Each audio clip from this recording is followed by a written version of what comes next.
With so many different platforms, Instagram, Facebook, LinkedIn, YouTube, and their purposes evolving daily, navigating social media can be, well, complicated.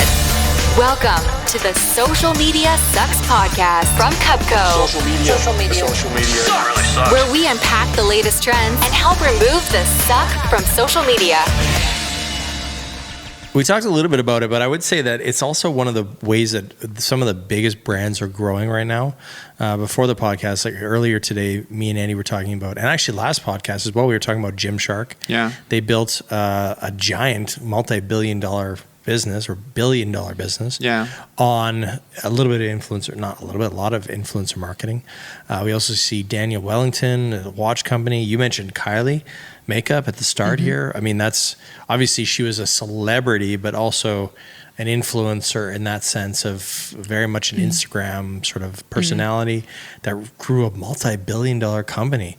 And I think that it's how you get in touch with your tribe nowadays, right? Yeah. I think like a lot of brands want to infiltrate the tribe, right? By doing advertising and marketing that infiltrates versus being a part of the tribe. Definitely. And so I think some of the good is that you can get in with those people that you want to have as consumers or be exposed to your brand in a much simpler and sort of down to earth and easy way. I think that's why that's the good parts of it. I also think it opens up for content creation. We talked about a little bit of this, but I think you had a good take on it earlier today. Maybe you want to take what's the content creation part? I think the content creation part is that it's influencer marketing gives brands an excellent opportunity for creating and co-creating content together with the influencers. And that will help them produce very authentic, very relatable content that will perhaps and most often resonate well with their audience, because who would know better a certain audience segment than an influencer who actually specialized and already built a working strategy targeting that specific segment. So and knows I think their community, right? Exactly. Yeah, they know the community really well.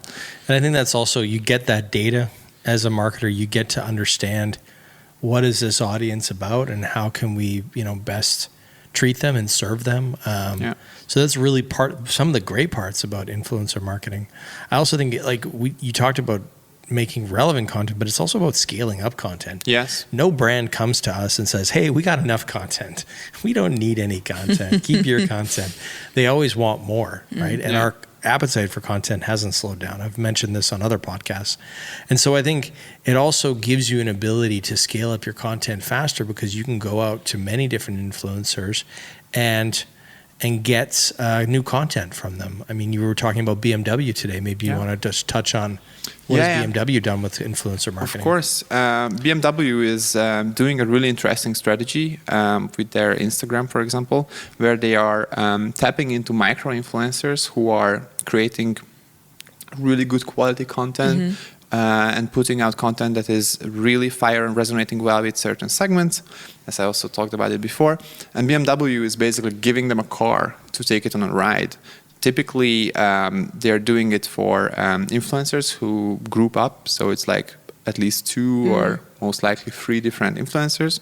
So they can also make sure that, however, these are micro-influencers, the reach is still kind of going to be there. And then they go out for some sort of journey, or they go on like a road trip with the car. And then in the meanwhile, they're going to create content, of course. And that content will be owned by BMW. And then they will also, however, the micro-influencers are also posting the content, of course, on their own stories and feed. BMW will also use the content. So it's a really easy way for BMW, and also kind of cheap way for BMW to get content in the door and keep their posting volume high. Because actually I once did a pretty fun competitor analysis on BMW, and I could see that they are one of the best ones on social media, and especially on Instagram. So so that's definitely a They're great kicking example. butt there. Watch the full episode on YouTube or listen to the full episode on your favorite podcast app.